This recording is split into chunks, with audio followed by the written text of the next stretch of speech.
I'm a long-time lurker in this sub, but I never thought I would have a contribution to make. That changed about a year ago. Names have been changed for obvious reasons. In 2020, I was in second year graduate school. Even before the pandemic, many classes were online instead of in person. Normally, this was not a problem. Since my parents lived in a rural area, I had to commute to use the school's internet for my schoolwork. When COVID hit, all of my tests have been taken online. And the literal 3 megabytes my parents got on their satellite internet connection would not be good enough to help me get my schoolwork done. If my university were to lock down and send the students home, I would have to withdraw for a semester. This was not an option, so I began searching for apartments in the smaller college town. After a short search, I was surprised to find an opening at a student complex 3 miles from campus. Not having any options, I signed a lease and moved in a few weeks later. Eventually, my predictions came true and the university locked down. I felt extremely lucky to have one of the few coveted spaces in town. Even as I walked into the office to get my keys, there were literally people crying on the steps. I wondered, did they know someone with COVID? Did they have a bad home life? I don't know. Either way, I genuinely felt bad for them, whatever their situation was. I thought I dodged a bullet. Little did I know, things were about to take a turn for the worse, very fast. The apartment itself was very poor quality, but it was the cheapest rent in town. It was all my stipend could cover, so I was happy to have it. However, the lack of a security deposit and the ability to pay the rent up front meant that, unfortunately, desperate people started to move in. About 5 months into lockdown, there seemed to be very few students left living there, and many of the remaining students seemed to be in their 30s or later. I heard a lot of rumors about drug dealing going on inside the complex, but I wrote it off because every college except for BYU and the Liberty has a large weed culture. Eventually, however, people started to find syringes in the landscaping, and the gravity of the situation became more and more obvious to me. Rumors continued to circulate, but I wrote them off. That was until one summer afternoon when riding home on my bike from Whataburger. My apartment was one in the rear of the buildings of the complex, so I had to ride through the parking lot to get to my actual door. As I pulled through, I noticed 4 or 5 police vans parked in the front of the building. It looked like a massive drug bust. So I called my friend Mike over to come take a look at the situation for himself. He lived right across from me, so it was a quick walk over for him to come. We watched the commotion from my balcony for an hour or so, speculating on what it could be. We both agreed that one of the dealers probably was busted and was now on his way to prison. That was until we saw men in dress shirts and ties walking out of the complex wearing surgical gloves. We saw it on the news the next day that the man living in that apartment was murdered in broad daylight after walking out of his apartment. Supposedly, he was shot while exiting and died on the way to the hospital. We never really found out why, though. I don't think the police ever caught the person who did it. I don't know if they had a suspect. All I know is that I was glad I was out when all this was going on. At the very least, I could have witnessed something that could have scarred me for life. I've since moved into another, nicer complex in the city, and thankfully don't have to worry about such things any longer.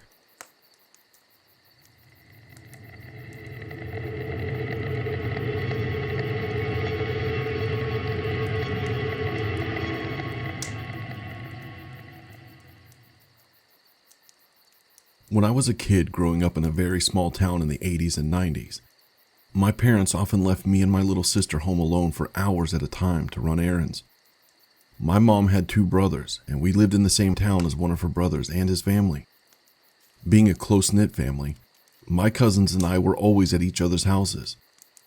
The adults would leave us alone a lot back then. It was standard to tell kids, don't open the door for anyone and don't use the stove. And we never thought anything about it.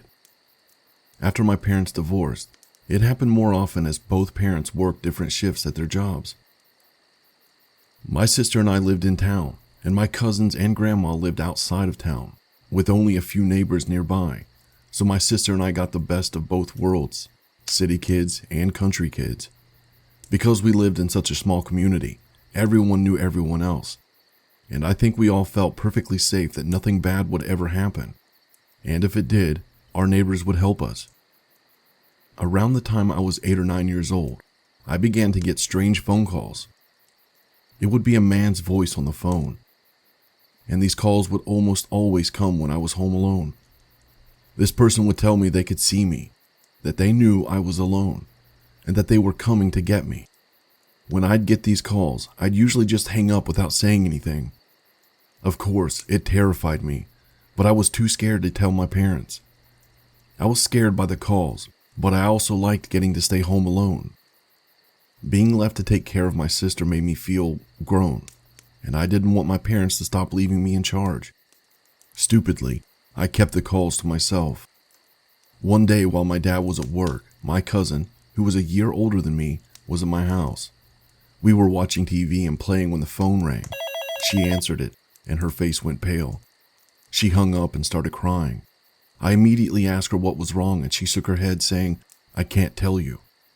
I pressed, and she finally told me about how this man would call her a lot when she was home alone, always telling her he knew she was by herself and he was going to come and get her. I was shocked. I explained that I was getting the same calls, and we immediately agreed that it had to be one of the older brothers or their friends playing a mean joke on us. We calmed down and kind of laughed it off. I didn't get another call for a while after that, so I almost forgot about it. In the summer between my 6th and 7th grade year, my grandma had taken a part-time job and my mom lived in another town, so my sister and I were home alone almost every day while my dad worked. We spent our days outside playing in the yard, riding bikes around the neighborhood, and tanning in our backyard a lot. One day my sister was gone to a friend's, and my cousin was back at my house. We were listening to music and dancing around the living room when the phone rang. I picked it up, and there it was, the voice.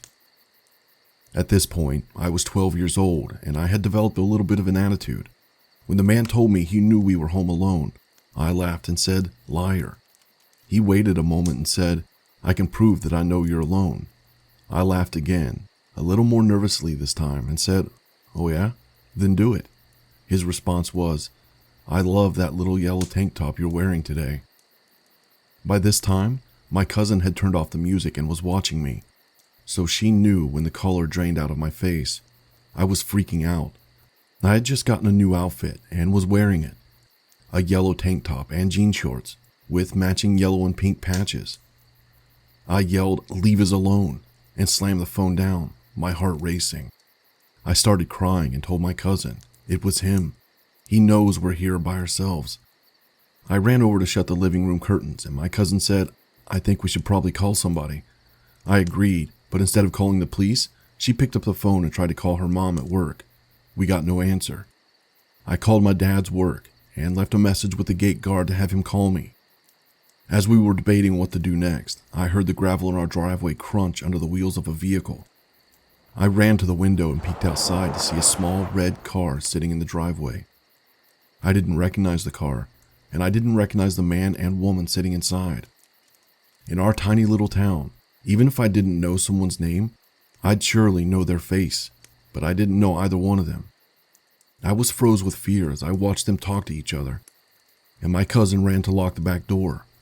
We had no weapons and no real way to defend ourselves other than my softball bat, which was outside on the carport.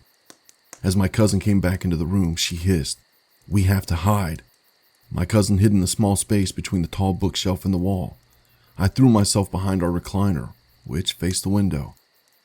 I watched in horror as the woman walked up to the front door. Instead of knocking, she tried the knob. I tried to quiet my breathing, convinced she might be able to hear me, and watched her shadow through the curtains as she walked around to our carport. Sure enough, I heard the doorknob jingle. There was a pause, and then the door shook as if someone was trying to force it open. I covered my mouth and forced myself not to scream. After what felt like an eternity, the sound stopped and everything went quiet. I was too afraid to move, so I just waited. I had no idea how much time passed, but eventually we heard the car backing out of the driveway. Once I got the courage, I ran to peek out the window again to make sure they really had left. I saw no trace of the red car, but I was still racked with fear. I told my cousin she could come out, and we hugged each other in relief. Even though we were scared to go outside, we decided to get on our bikes and ride to the office my aunt worked in. Once we were there, we told her everything. The phone calls and how long they'd been happening, the red car, and the description of both the people inside. She immediately called the police, and we had to give our statements about it all. When my dad got home from work, he asked me why I'd called the gate guard, and my aunt filled him in on everything. And from that moment on, we weren't allowed to stay by ourselves until I was probably 16. We never heard anything else on the case, and we also never got any more phone calls again. It's been years, and I still think about the situation often. We never found out who made those calls, or who those people in the red car were. The phone calls could have just been some mean prank, and those people could have just been trying to simply rob the house or something. But the coincidence that day was crazy. I have no idea if the man kept watching us as we grew up. But the whole thing definitely made me paranoid about a lot of things, and I always make sure to keep a weapon near me at all times when home alone. Now, as a single mom, I am forced to leave my kids alone occasionally, and I am overly protective with them, giving tons of instructions and rules about what they can and can't do. They may roll their eyes at the time, but I know the dangers of the world, and I'd rather be safe than sorry. So to the man and the couple in the red car, let's not ever meet.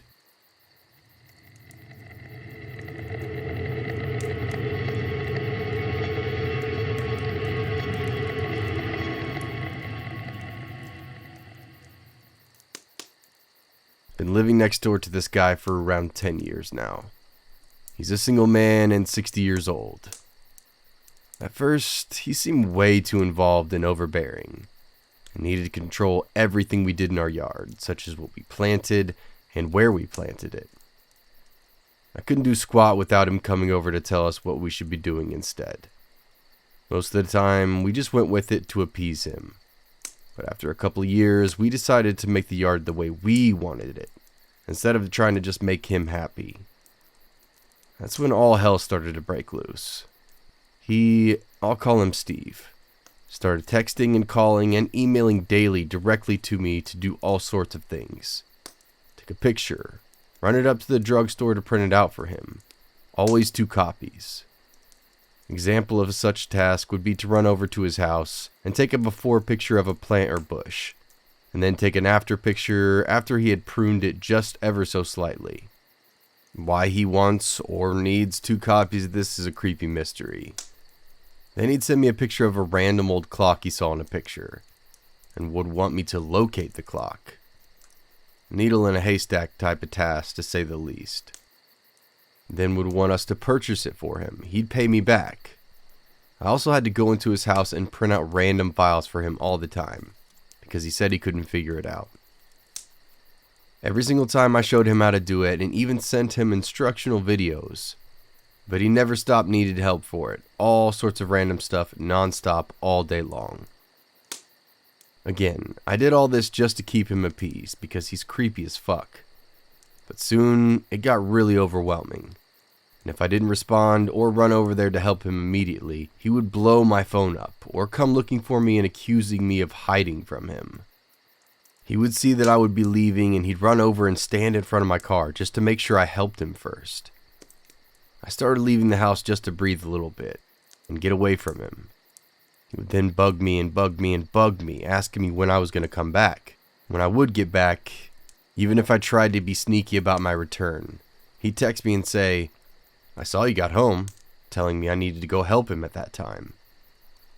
If I reach out to my front door and grab the mail real quick after checking that he's not out there, he immediately comes out of nowhere and once again asks me to do something for him. It's a nightmare. I feel like I'm a prisoner wearing a straitjacket. As if that's not enough, Steve lurks around in the dark in his house at night. I believe it's just so he can spy into our house more easily. We noticed early on that his lights were never on when he was home, even if it was dark out. He flips the light on for a second, and then flips it back off right away. Several times a night, all throughout the night, Sleeping hours, he shines a light into my bedroom upstairs. It lights my entire room and wakes me up even if I happen to be sleeping. I had my son confront him about this, and he said he thought he saw someone stealing gas out of his car, and he was checking to see if anyone was outside. His car and my upstairs bedroom are nowhere near each other. I got so creeped out after a bit that I put thick blankets over the windows on that side of the house, so that I can have complete privacy from his eyes. While in his house one day, I looked out the window towards our yard to see what his view looked like, and he said, "Yeah, this is where I watch you guys from. I see everything you're doing over there." Once, in the middle of the night, I couldn't sleep. I went outside in the pitch black and set up my camera and tripod to get some sky shots. Within minutes, I heard a whistling coming from his pitch black yard. He said my name in the darkness. I couldn't see him and didn't hear him come or go. How the hell did he know I was out there in the middle of the night in the first place? Why did he feel the need to make sure he knew I was out there watching me? I get the willies just thinking about this incident. So my bedroom is upstairs on the side of the house that faces his house. And every single night when I go to bed, no matter what time it is, Steve will also go to bed. I only know this because he flicks his upstairs light on momentarily. And when he does, it lights up my entire room, even with the blinds and curtains drawn. Then he'll go to the bathroom, and his toilet is right beside the window, and his window does not hide anything. We told him when we first moved in that his bathroom glass was not privacy glass, and that we could see everything over there. That we also have a very young daughter. He's never made any effort to conceal his bathroom activities, and I'm super creeped out that he goes to bed whenever I do. Like, okay, they're done for the night, nothing else to watch here, I might as well go to bed. I have videoed it 100 times because nobody believes that it's just not a coincidence. Every single night without fail, no matter what time it is, he will flip his upstairs light on about a minute after I go upstairs into my bedroom for the night. Over the years, we've been planting evergreen bushes along the property line to try to get a little privacy from him. Every time he has harassed us during the planting and told us not to do it because he likes to see over here and needs us to leave him an opening at least. We did not, and he has now had contractors come in and dump truckloads of dirt into his yard to build it up by 3 feet. All along our fence line, and now when he stands in his yard, his creepy little head sticks over the top. Our 6-foot sections of privacy fence are now reduced to less than 4 foot from his side. Our 6 to 8 foot evergreens are now useless. His head easily peeks over the top of all of them when he's standing inside his yard. We have a small section of eastern red cedar trees along the front portion of the property line, which are too tall for him to peer over, even after building his property up several feet. As soon as the final dirt and stones were hauled in, and he found out that he could not see over them, he went to my husband's work and harassed him about cutting them down several feet, because he needs to be able to see over them. My husband said, "No thanks." So Steve went directly to the city to complain about the trees. Said he came and looked and said there was no problem with our trees, and they can't make us cut them shorter. Next day, Steve is out there with shovels and a hatchet digging all along the property line, and cuts all the roots that he can find that come from our cedar trees. I called my husband at work to ask if he wanted to come confront him, and hopefully make him stop. But he said he would let it go. If they die, we'll just plant something taller there. So far, they are still green, and we'll see if he succeeded or not. When he's outside working in his yard, he will be quiet as a mouse if we aren't outside. But the second one of us comes out, he starts drumming on the bottom of a bucket, or doing some weird scream like he got hurt. He makes these noises non-stop while we're out, and then he stops them when he thinks we are back inside. Every single time he leaves the house, even if only for a minute, he immediately does his property line patrol walk, where he inspects everything he can from his side to make sure we have not touched or made changes since he left. He often accused us of touching his trees, and that we weren't to do that because they are sentimental to him. He has also accused us of taking things out of his yard, which of course we didn't, and neither did anyone else because just a few days later, I'll see the said missing object in his yard mysteriously again. He's all sorts of weird shit placed around his yard, including bowling balls. He's said many times that we aren't to plant anything in our yard when he's not home. And he has complained to us when he's come home to find that we planted a flower somewhere. We put a lock on the gate alongside of our house because he had just always helped himself to our yard, and even came into my house one day when I was in the bathroom with the door open. I made it abundantly clear that he was not to do that again. After that, we put the lock on the gate, and he complained about it, and would not drop it, saying we were locking him out. I can see his yard from my upstairs window, so before I would go outside, I would take a quick peek to make sure he wasn't out there, so I could enjoy my yard time for a minute. But every single time I went out, he came out immediately. Clearly, he just sits over there and watches us all day and night. A couple of years ago, I had it up to my eyeballs and sent him an email asking him not to require me to do all his personal assistant stuff anymore, and that I was done and needed to use my time for our things. I also asked him not to come into our yard when he sees me outside, because I try to get bird and nature pics, and he always pops over and scares my subjects away after I've sat quietly for 20 minutes trying to get the shot. He was always creeping up behind me out of nowhere when I was out, and always pestering me to stop whatever I was doing and get to doing his stuff. He has a perennial flower assortment in his yard, and has several yard tours each year. Our yard is extremely well landscaped, with many unique trees, bushes, and perennials. And when he gives his tours, all of his guests can easily see into our yard, since he built up his so much. They all comment about our yard and ask questions about what we have over there. This burns him up. He always says, "Eyes over here. This is a day for flowers," which always stuns his guests. We've always done a lot of digging and landscaping, and we've often encountered bones that appear to be femurs and the like. This guy always comes running over and says not to call the authorities, and that the people before us buried a bunch of dogs in our yard. Also, that this property used to be an Indian burial ground, and that it also used to be a trash dumping site back in the 1800s. We asked him what the big deal is if we took it to have it checked out, and he said that if a human bone was found here, the state would come in and dig up all his precious daylilies. So we now have a running joke that he's an actual serial killer. Another weird thing that this guy does is he opens and closes every car door, including his trunk, every time he comes and goes, several times throughout the day. Sometimes he will come outside, do the open and close routine, move his car forward a foot or two, and then go back inside. Then a little later, he'll come out and do it all over again, but this time move his car back to where it was originally.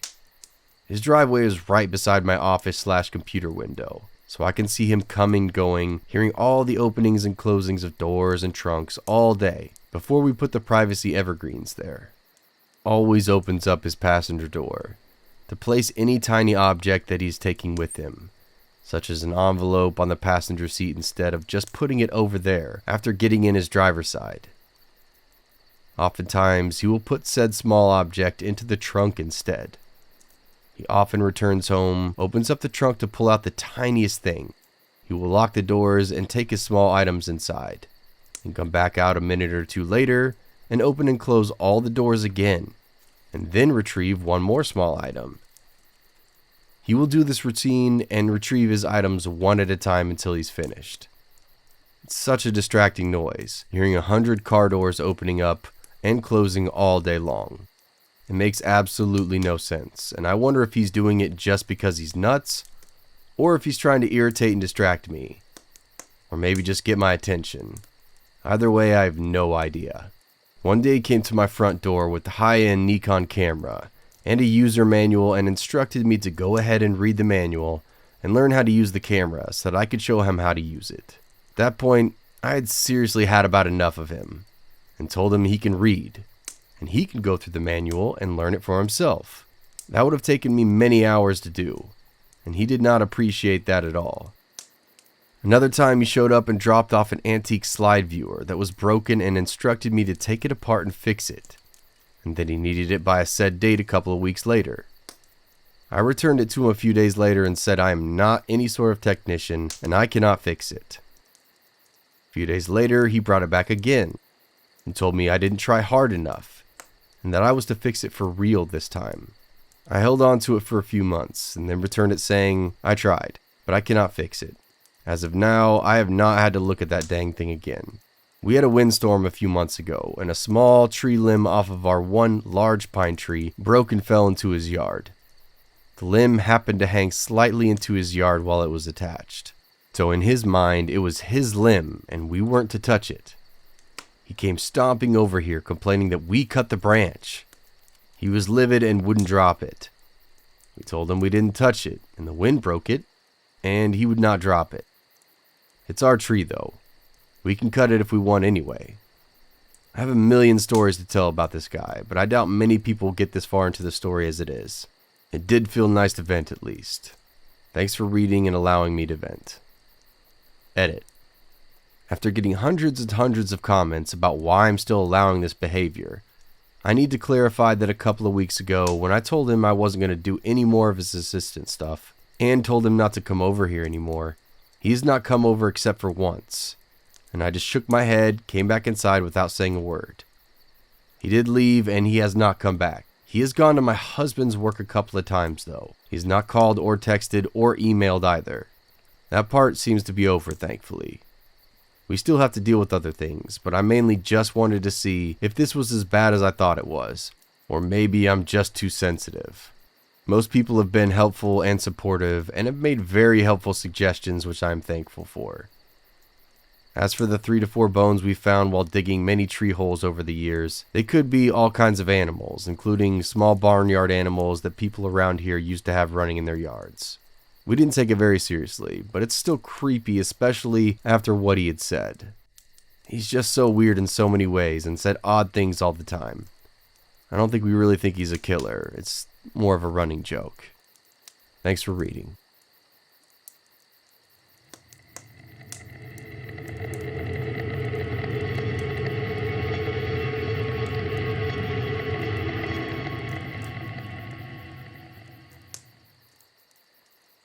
This happened in 2008 when I was 9 years old. I lived in a townhome community where each road has 2 sides of homes. In between the backs of the houses, there was a back road with alleyways that went in between each building section. I lived on the edge of one of these, and my townhome was on one of the alleyways.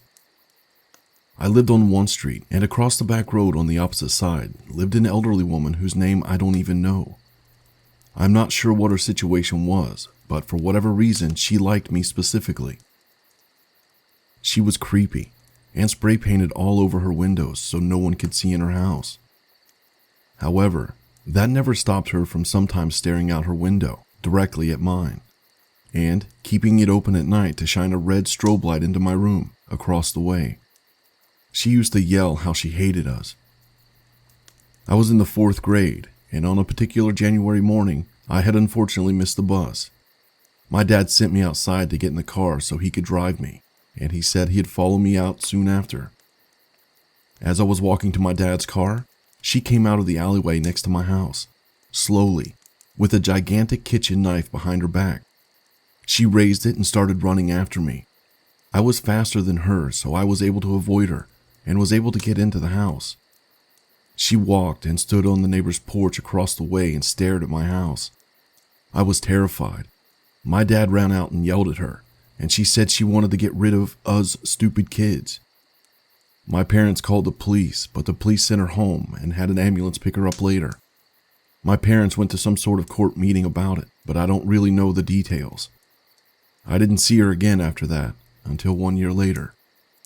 I don't remember the day, but it had snowed that morning, so I was going to run out the front door and play in the snow. I opened the door to see her standing on the porch, but looking out towards the road. I panicked, closed and locked the door. I ran up to my parents' room and told them what happened, and we saw her walk off the porch up the street. I never saw her again after that. My family has since moved far away from there, but people I know say she still lives there, and her windows are still the same spray-painted windows. Though it doesn't affect me as much as it used to, I still don't like being around knives.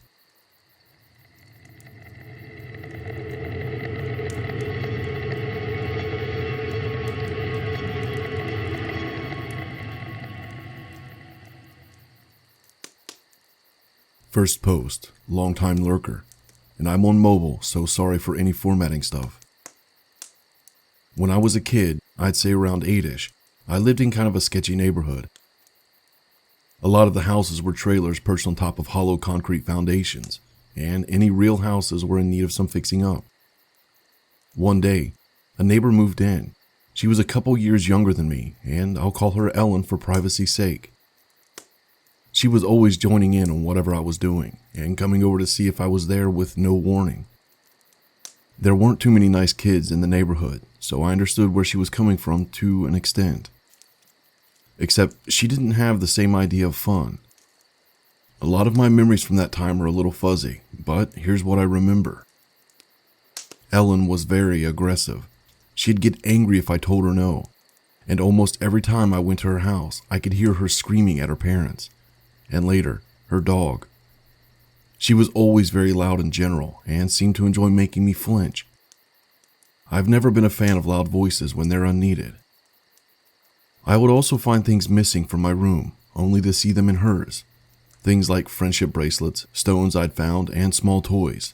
Littlest Pet Shop. Anyone? Whenever I'd point them out, she'd go silent and let me take them back, staring at me like I'd wronged her somehow. She unnerved me, to be honest. When we went frog hunting, there were a few times she pulled the legs off our frogs, and her dog seemed scared of her. I'm almost sure they brought it to a shelter though, so I really hope it's okay now. I'd also sometimes find dead birds and squirrels on my front steps, their legs, heads, or wings missing. They were all over her yard too, but she blamed her cat. I never ever saw a cat, and I remember hearing a couple different names for it. I can't be sure it was her, of course, but a little voice in my head thinks so. My cat definitely killed mice too, but I'd never seen her do it so brutally before, or tearing off any pieces. She had run into my mom sometime when she was looking for me, and my lovely mother has told me she'd come in my room anyway and wait in my room when I wasn't there. The answer was no, always, for pretty obvious reasons. Our fence to the backyard was high, and there wasn't a way to climb it, which I'd learned the hard way after the gate was locked behind me, home alone and locked doors, and no key.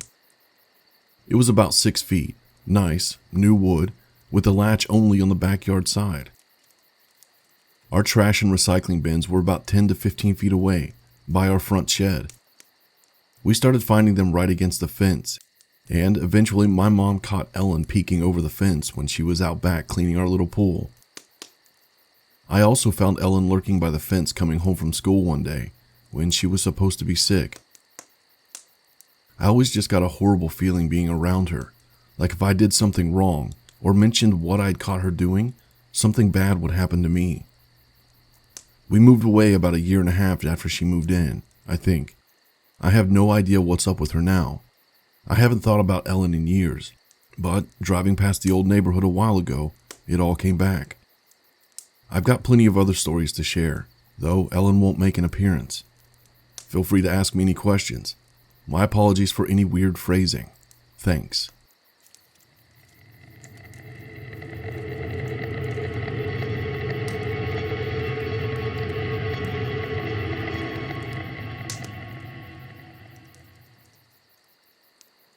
When I was younger, I met a man.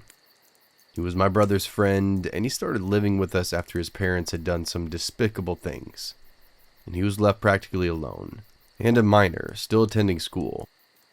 I was just an annoying little sister then, 7 years younger, but I remember him saying to my brother, "I don't mind at all. She reminds me of mine." What really gets to me about this story and this experience was that I somehow didn't realize until about a month ago how important these events to transpire just might be. For me, there's only 2 events that are unmistakably him. Things that he did to me. The first being one night when I was coming down for a glass of water. I began by opening up my heavy bedroom door and continued down the creaky hallway and stairs without it all being silent. Just as I got to the bottom platform, I saw him sitting at the computer. I looked at him, and he looked at me, and I heard an old news report playing on the arrest of his parents. I felt like I was invading his most private moment, a time where he was obviously emotional and raw, I felt horrible. I paused in that moment because it was such an awkward situation. I wasn't sure how I was supposed to respond next. But in that moment where I was in my own head, he must have closed the tab and reopened another. He had to have hit play, as I imagine it wouldn't have started on its own. And I heard moaning. He just stared at me. Now I'm even deeper in my own head like, is this really happening? It had to have been an accident. I finally got the sense in me to go back to my room. I can't remember if I told anyone about that time, and I dismissed it as an accident. The second one happened as I just got out of school. I went up to my room to find my bubble back TV was missing. My brother took it all the time, either as his own perceived punishment or because he wanted to use it for whatever reason. So I started storming into his room and demanding where it is. Prong in my screw-on cable cord was getting bad. It was such a hassle to set up again, so I was very aggravated. He tells me he has no idea. He couldn't care less. So, confused, I'm now wondering who else would take it. I'm not grounded. My brother doesn't have it. Could it be his friend? I go to his room and knock. He sounds pissy that I asked if he took it. To the door he said he did. And going back to my aggravated state, I opened it up to see it sitting on the ground, seemingly unused. I then angrily say, "Why did you take my TV?" And before I know it, he's bum rushing me into a wall and lifts me higher up by my throat. I start yelling at him, yelling in general, trying to fight back. My mom runs upstairs and screams at him, tells him to let go of me and get the fuck out. My brother comes out of his room with the most puzzled look on his face like, "What are you doing?" His friend then leaves, and I can't remember him coming back and living with us after that. A little while later, my brother moved to a new house in the same neighborhood. And for years, he would on and off allow that friend to stay with him. He felt bad for him, thought he was given an unfair start in life, and wanted to help him out. It was before or around this time, a man in all black would begin terrorizing me. I've written a story on that here before, so you might possibly recognize it. But it all started on Hallows Eve when I was in 5th grade. It's so exhausting to go through all this again, truthfully. It was something that happened and my mind tried to downplay, dismiss, and forget for a while. But recently in therapy, I was forced to really face it, to realize the origin of who I am today. So I'm going to try to briefly explain what had happened without leaving too many details out. There's a knock on the door while I was home. It was the middle of the night, and I grew up watching Forensic Files, Law and Order, SVU, etc. So I was naturally like, yeah, I don't want to open this. But like all the dumb characters in horror movies who die in the beginning, I did. I opened up the door, and no one was there. So I stepped back out onto the porch to look and see if maybe they were leaving because I took too long. But there was no one out there. First I thought nothing of it. One of my brother's friends or something. But sometime later I was sitting on the couch and from there I saw something dark flash past the kitchen window. It was really quick, but I kept thinking it's probably just my brother or his friends playing some dumb prank. Or maybe it's just nothing. I had no idea, but it was definitely creeping me out. As I sat there, I just had this overwhelming feeling of being watched.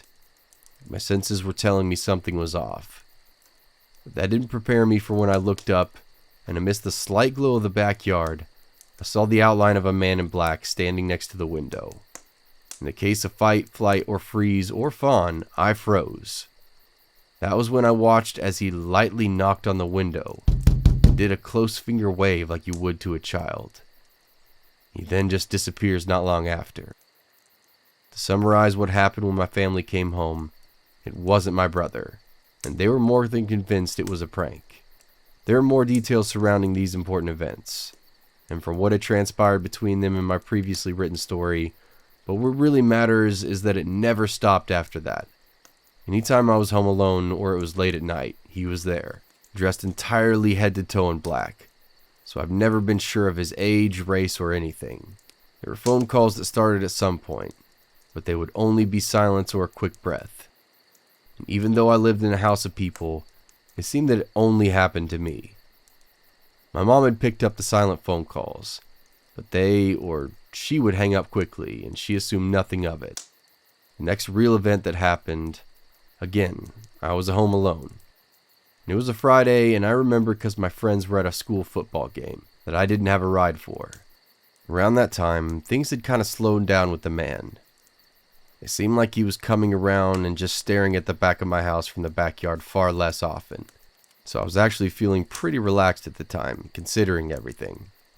I was just watching the TV show House, and out of the corner of my eye I saw a dark sudden flash. My stomach dropped. My heart was pounding like a drum, and everything went quiet. I had muted the TV, and it was almost like a who blinks first scenario, because whoever or whatever it was making no noise. Eternity had passed, in a series of seconds to minutes, until reality came back with the sound of a doorknob. I heard it jiggling. From deafening silence to hearing the unexpected sound of the figurative pin dropping, my stress response chose correctly for the first time, and I ran. I grabbed my phone, left everything else, and went right out the door. I didn't stop until I reached the other side of town. There, I remember lying underneath the streetlight, thinking it was just that. The day was all building up to. I had been sleeping with a knife under my pillow, being unbelief for years at this point, and it all led to this. It was either an attempt, or he wasn't done with me yet. He could be coming at any moment, or at his very next opportunity. I took those seconds to try to gather my thoughts, catch my breath, and then called my mom. She was out at a bar with her boyfriend at the time, so they picked me up and we went back home. Her boyfriend made us stay in the car, and the only thing different than how we had left it was that the back door was now wide open. It was a complicated antique door, not easy to open even when it wasn't locked. So that should be a huge worry in itself, but of course, they dismissed that too. They said it must have been the cat. Seriously? The most concerning thing for me, though, was that nothing was taken. Most people would naturally first assume it must have been a burglar, but no, nothing was taken. And at the time, there was just a basement full of expensive tools and equipment as my mom and her boyfriend would flip houses, and yet not a single thing was gone. There was more than enough time, too, from me leaving the house to coming back had to be at least 30 minutes or so. Sometime after that event, my neighbor then experienced something too. While sitting in his patio with his girlfriend, a man in all black started approaching them from the yard of an abandoned house next door. My neighbor told him to stop, and he didn't. He then pulled out his gun and said to stop, and he didn't again. So my neighbor then fired at the ground, and in that moment, he must have decided it wasn't worth it because he just ran off, tripping over a branch on his way out. That was around the time he stopped coming around. But now, as I previously mentioned, therapy has forced me to face this and try to process it. During the time of these events, naturally, I spent so much time wondering about who it could be and why. Maybe to kidnap me, to kill me, to do something unspeakable, but I never got any answers from the world, time, or myself. Until possibly now. My brother's friend after these events had all transpired, and while sleeping in my brother's car, did something horrifying. He set himself up along a levee, at first just himself a notebook, and would watch people as they walked by. They went along with their day unsuspecting, and he would make a recording of everyone he saw. Hair color, what they were wearing, race, gender, age range, how long they were there for, how often, with someone or alone. And then one day, with a knife in hand, he pulled a woman off the levee and into a nearby wooded area. Luckily, she was able to fight him off, and she got away, but not unscathed. Her arm got slashed, and I can't even imagine the horror she went through in those moments. Following that, I'm not sure how they found him, or how they knew about the notebook, but the only known address they had for him was my brother's and ours. State and local police as well, I believe, possibly a U.S. Marshal, came up to my door in a sudden swarm. They banged on the door, and I opened. A cop slammed me against the door with his forearm and told me to stay back. I was absolutely clueless as to what was happening. But then it started to click when I saw my brother's friend being walked out in handcuffs from my brother's home. I sat him upon the stairs, feet away from the police. and I could hear them asking where his backpack is. The man said, "If you don't tell us where it is, we're going to search both of these houses." I think he sincerely cared about my brother, as my brother did for him all those years. And so I assume that's why he then divulged that it was under the dining room table at my brother's home. They went in, collected it, and simply left. I don't know what happened to him.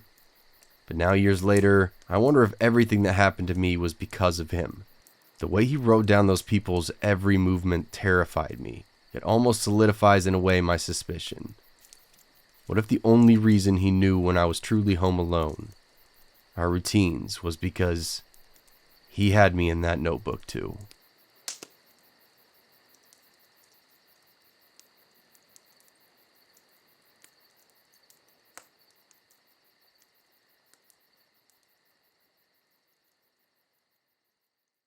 Hey everybody, thanks for listening if you stuck around to this point. If you haven't yet, please hit that like button, the subscribe button, and the notification bell to be notified when future episodes come out. You can stalk me on Facebook, you can stalk me on Twitter, and you can stalk me on Instagram, if you want. You can also, if you have a true scary story of your own, feel free to send it to my email, or I've also set up a Red Room. Oh my god. I've also set up my own subreddit, so you can post your story in there if you don't feel like typing it up and emailing it that way. Either way, I would greatly appreciate any and all stories to be sent my way so we can do another subscriber episode here in the very near future. Also, I want to give a very big, huge shout out to Nightmare's Edge, who helped me out tremendously with this episode. I actually sent him 3 stories and dude had them over to me within a couple of hours. And then I spent this entire week putting it off because I had like a stuffy nose, so I sounded like this, like it sounded awful. And I recorded a couple stories thinking like, fuck it, I'll just do it. And then I listened to it and it sounded awful. And I want to give you guys the best I can give you and the top quality, everything is when it comes to audio, music, all of it. I want it to be, I have standards and I'm not going to go below that just to put an episode out because I don't want to half-ass it. I want literally every episode that comes out, the next one to be better than the previous. So that's my goal. I'm sure that's not always going to happen, but that's what I want to do. But again, shout out to him. Thank you so much for coming on and helping me, man. If you haven't yet, please go subscribe and check out his channel. Great, very talented dude, very talented narrator, very underrated. So go pump up those numbers when it comes to subs because we know for some reason how hard it is to get seen on YouTube and how long of a painful process it can be, even if you're a good narrator. Not 100% sure what I'm going to do for the next episode yet. I'll put a couple of ideas down and probably do a poll tomorrow. I actually have a 3-day weekend. I got Sunday, Monday, Tuesday off because of President's Day. So more than likely I'll have another episode out probably on Monday. And I'll put a poll out tomorrow, finding out what you guys want to hear. Record it or start recording it tomorrow night. Have it out Monday at the latest Tuesday. And yeah, I think that is it. Alright, I love y'all, and oh yeah, I know I put this up there on the community tab too, but I got fucking featured in Let's Read the other day, okay? And I'm 4 months old at this point. I don't know, I think Joel was just going through a period where he just wanted to be super, like, generous and doing a bunch of generous shit, but fuck it, I just got featured on my favorite narrator's channel a couple of days ago, and holy shit, man, holy shit. What the fuck is going on? Like, I was like, when I looked in my DMs on Twitter and he hit me up, I was like, what? I had to like double take like 3 or 4 times, triple, quadruple take. And it's 100% because of y'all. Knowing him in the chat and dropping my name and shit. Man, I love y'all. You're awesome. I really, truly appreciate you guys so fucking much, man. Thank you so much. Yeah, now I think that's it. I'll see you guys in the next one. Cheers.